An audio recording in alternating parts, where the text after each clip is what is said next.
Hey guys, welcome to another video. I know I'm a little late with the 10th and 11th episode of solo leveling, but we will catch up. Check out my previous videos on solo leveling and do subscribe if you like the content. In the 10th episode, we see Jinwoo and Sung recruiting members for raiding dungeons, but the candidates are either injured or addicts or high schoolers. Sung and Yu ask them to wait outside while they get inside the gate.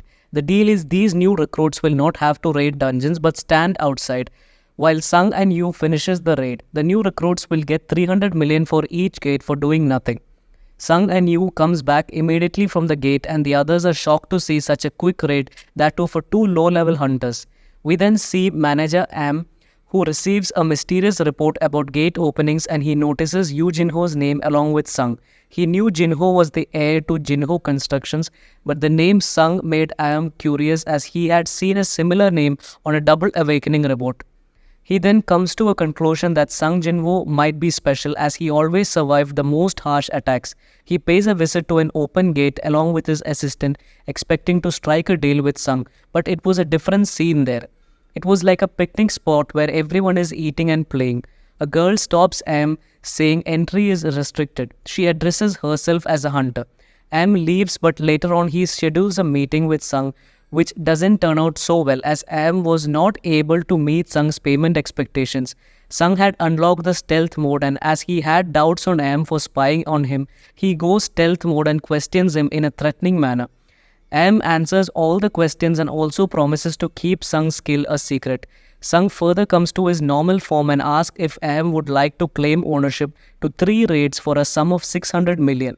They make a deal and on the way, Sung gives a drop of the magic healing potion to Am as he was slightly scratched by Sung when he was in stealth mode just to inflict fear. The 10th episode ends with a pop-up saying a knight who defends an empty throne, which is the 11th episode. In the 11th episode, we see a new notification with a job change quest that Sung accepts and further enters the dungeon. The place is different from other dungeons which he cannot leave without completing the task. Firstly, an armored knight arrives whose armor is impenetrable. Sung strikes a blow over and over but cannot injure its skin.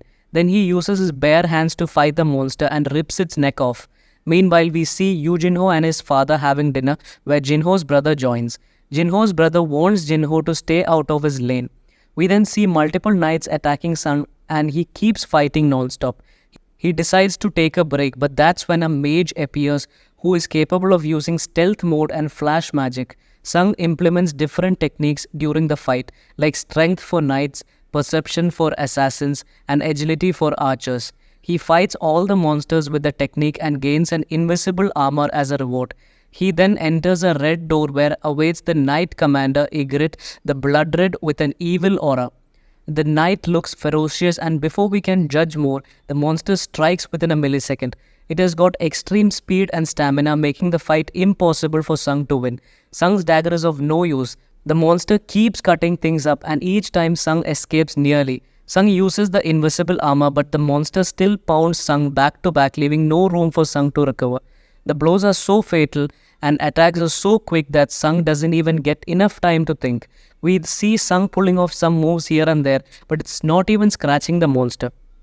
Sung uses his full anger and strength with the confidence that he has never lost before and strikes over and over. Sung's true power is beyond all this and we have never seen its pure form. But here and there when he gets angry, he unleashes bits of it. He stabs the monster with full strength in the neck and shockingly, it falls down with a blue substance all over its body. Sung has won the battle but he knows it's mere luck. He has won some rewards but before he opens them, a couple of other monsters arrive. We also see that Jinho's brother is up to something with a group of world-class hunters including Chahe. They must be on to something.